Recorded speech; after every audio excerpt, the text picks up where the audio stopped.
You have a team that is bringing a knife to a gunfight.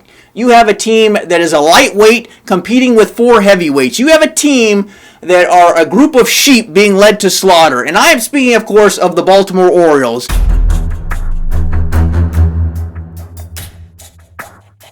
Greetings, baseball fans, and welcome to the Suicide Squeeze Baseball Show here on the Fireball Review channel. Well, ladies and gentlemen, boys and girls, it is a very exciting time. The dark cloud that was the baseball lockout has lifted. Opening day is upon us. It will be getting underway on Thursday with a series of matchups. It's an extremely exciting time, but a few rule changes I want to tell you about, a few journalistic notes that I feel are vitally important. Now, just like the late, great Joe DiMaggio, pitchers being allowed to hit in the National League has left and gone away. Much to my chagrin, I like the strategy involved with pitchers being allowed to hit the double switches and whatnot, but it's just something I have to learn to accept. It's like the Croc and skinny jeans phenomenon in the fashion world. There are just some things I don't understand, but I guess people just have very short attention spans these days, and hitting is very sexy. More offense is more sexy. Nobody wants to see a pitcher hit, I guess,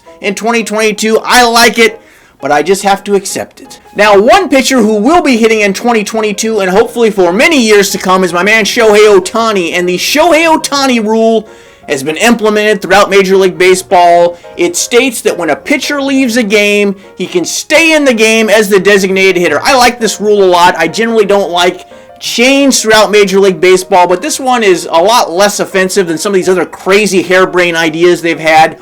One of those ideas was the doubleheader rule, that you would have a doubleheader. They started this during the abbreviated 2020 season, where the first game would be 9 innings, but the second game of a doubleheader would only be 7 innings. I absolutely hated this rule. Madison Bumgarner was absolutely screwed out of a potential no-hitter during the 2020 season. I hated it. They should have dropped it before last year. They never should have put it in place to begin with.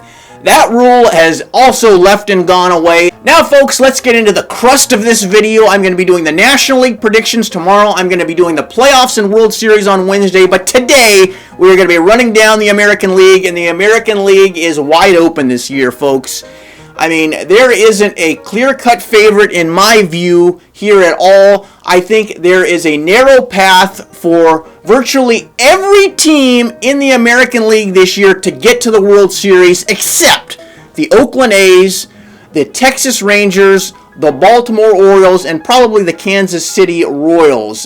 The Rangers could probably make the playoffs if a lot of things fall into place and a lot of other teams underachieve, but I think that's a very long shot. But everybody else that I did not mention there has a chance to get to the World Series. Some teams have a very, very, very narrow path to get there, but there is a path. Now, starting in the West and heading east, we will begin with the American League West, where I have the Oakland Athletics in the cellar in the AL West, and the A's franchise as a whole is in total turmoil. They don't know if they're moving to Las Vegas and joining the Raiders. They don't know if they're staying in the Bay Area. It is very hard to get a stadium built in the state of California. It is like getting a fat kid to eat cauliflower. A very difficult situation. So they've gone full fire sale mode. They traded away Olsen to the Braves. They traded Chapman away to Toronto. And literally just a few hours before I started doing this video, Manaea was traded to San Diego. So they are in for a rough season, but fear not, Oakland fans. You always do this every 4 or 5 years. You trade away everyone, and then the next year you're good again, because Billy Beane is sort of like an Albert Einstein of baseball GMs. Now, coming in fourth place is a team that has never won the World Series before, and I don't think it's going to happen this year. It is the aforementioned Texas Rangers.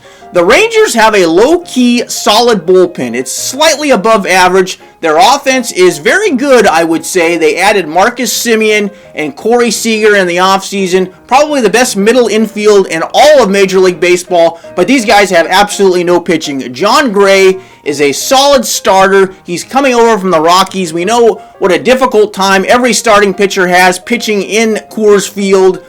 But he's still like a solid number 2, number 3. He's not really an ace pitcher, and he's the ace on this team.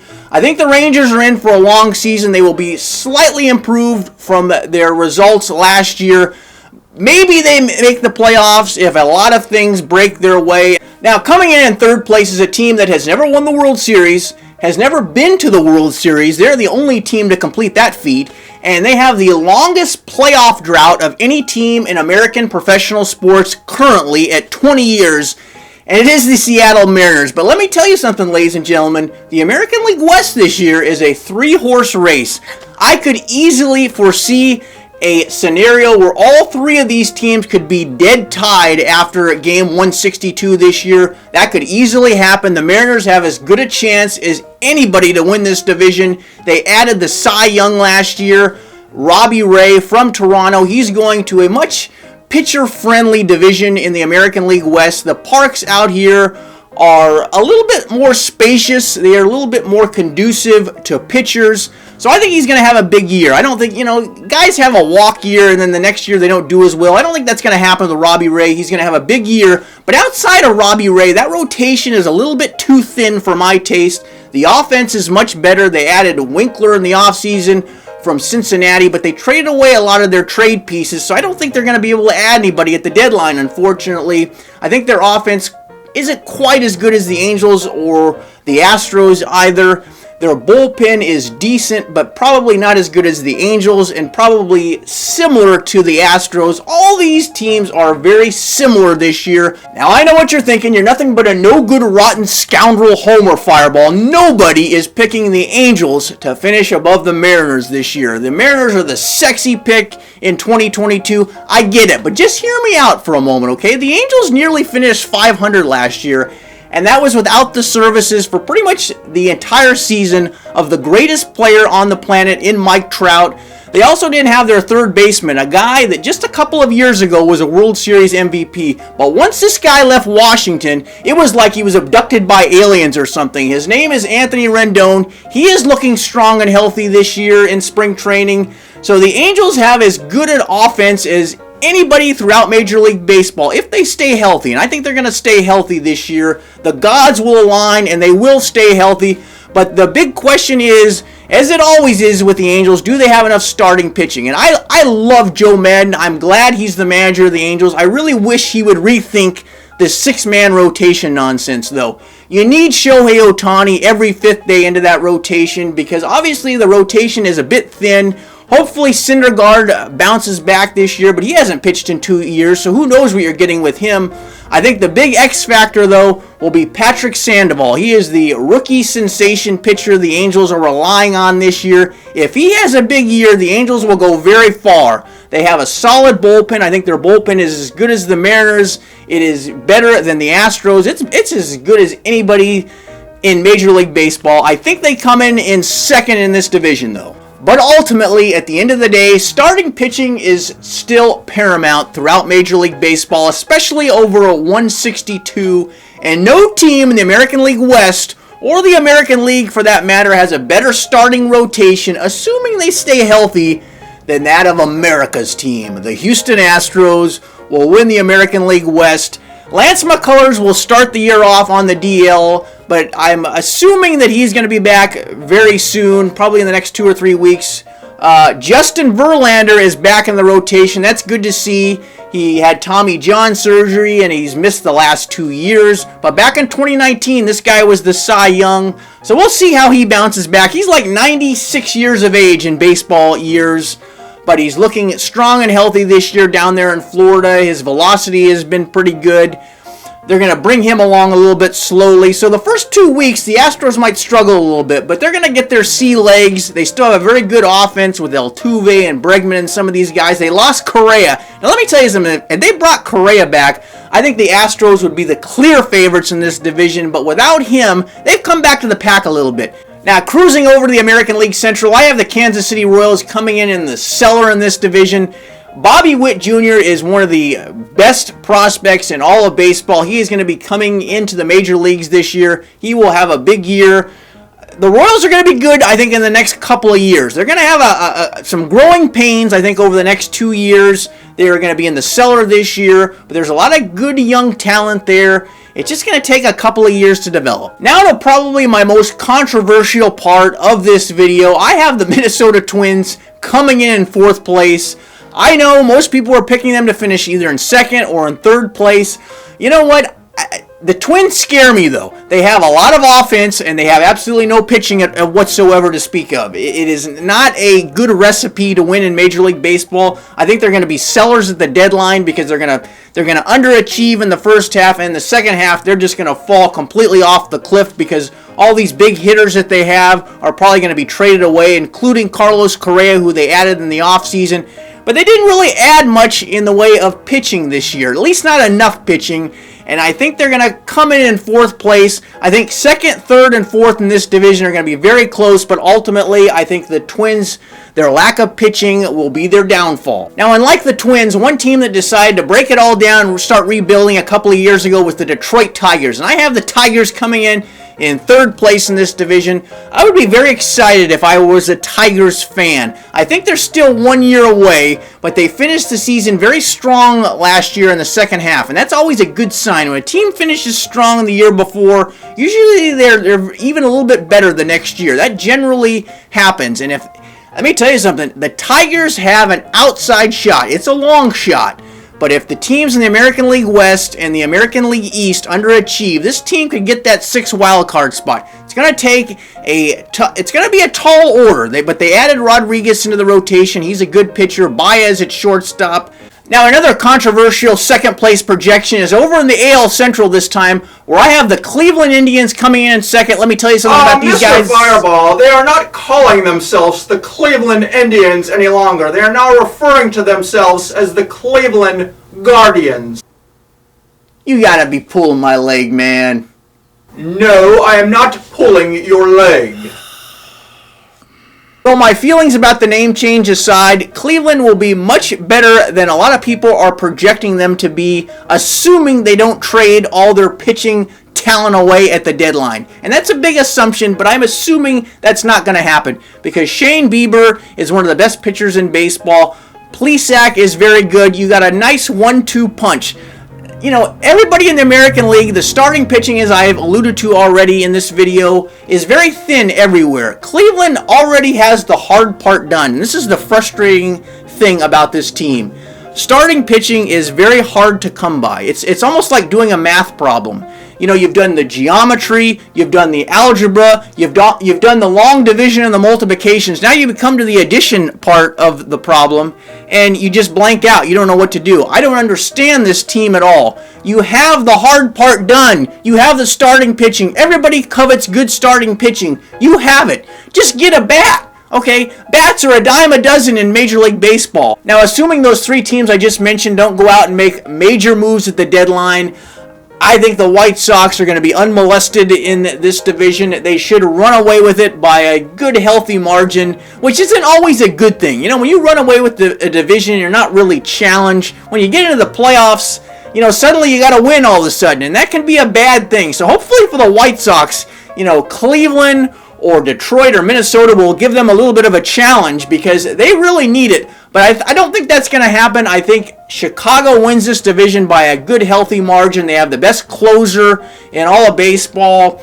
They got a good young lineup. They have a good starting rotation. The White Sox should run away with this one. Now, over in the toughest division in all of baseball, the American League East, you have a team that is bringing a knife to a gunfight. You have a team that is a lightweight competing with four heavyweights. You have a team that are a group of sheep being led to slaughter. And I am speaking, of course, of the Baltimore Orioles. And this is pretty much the easiest prediction any of us that are doing these prediction videos are going to make. The Orioles are going to come in fifth place.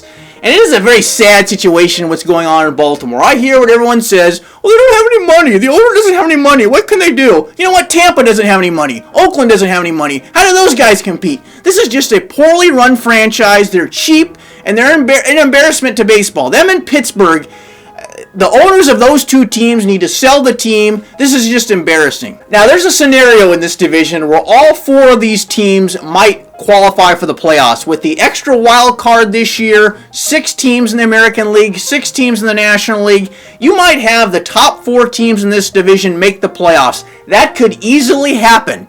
And you know what? I know you're going to let me have it, Red Sox Nation, but I got to pick you guys fourth. I just don't trust your starting pitching at all. I mean, Trevor Story was a nice pickup for you in the offseason. I like Trevor a lot. He's going to have a big season playing with the Green Monster there in Fenway, but I just don't like this rotation. Sale has had a lot of health problems, and he still might have some health problems, and you're relying on this guy to be your ace in a very tough division.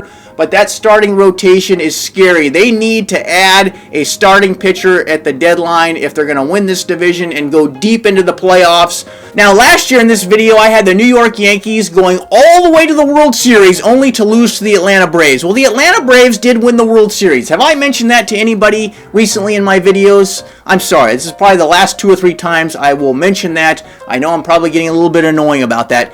But be that as it may, I'm still high on the Yankees, but I'm not as high on them as I was last year. I think they might be better this year, but unfortunately for them, the 2 teams I have ahead of them have not only added more pieces, but probably have a little bit more playoff experience at this point in time, and a little more battle-tested. You know, they had that 1-game playoff against the Red Sox last year where Garrett Cole looked really bad, and a lot of people were saying he's a total fraud because they banned that sticky stuff. Well, let me tell you something. Garrett Cole is not a fraud. He's going to have a good year. He's going to have a bounce-back year. He might win the Cy Young. They got Severino to back him up in the rotation. The Yankees are going to be very good. They still have too many right-handed hitters, though. They need to add some left-handed bats in that lineup. They got Chapman coming out of the bullpen. This is a team that I think can make it to the World Series. Maybe their path is a little bit more narrow than the 2 teams I have ahead of them. Now, I know what you're thinking, ladies and gentlemen. Everyone and their mother is picking the Toronto Blue Jays to win the American League Eastern Division and go all the way to the World Series. That is the hot pick right now. But let me tell you something. Let's go back in time a little bit. 12 months. Last year, everyone and their mother was picking the San Diego Padres to knock the LA Dodgers off of their perch in the National League West. And that turned out to be a complete and utter disaster. I don't think that's going to happen with the Blue Jays. I think they're going to be in the playoffs. They are a great team.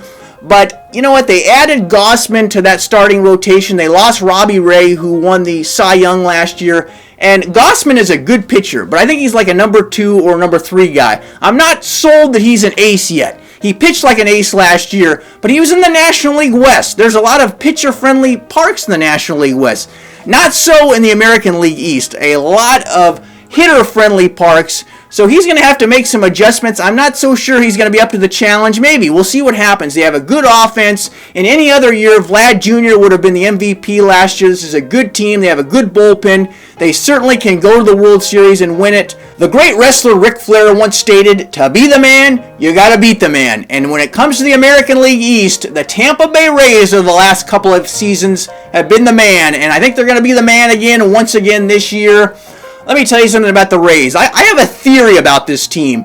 You know, if you're in Boston, you're kind of in a fishbowl. You're expected to win every year. After they finally broke through and finally won a World Series back in 2004, the expectations amongst Red Sox fans and amongst the media there is just like in New York. They expect to win the World Series every year now. Yankee fans are extremely spoiled. If you're the manager of the Yankees, I think it's the toughest job in sports because if you win, you're supposed to win. If you don't win, it's all your fault. And it puts a lot of pressure not only on the manager, but if you're a young player, if you come up and you're bad right off the bat, you know, it can be very demoralizing for a young guy. Toronto this year, immense expectations. Everyone is picking them to go to the World Series and win this division. They're representing an entire freaking country, for God's sakes.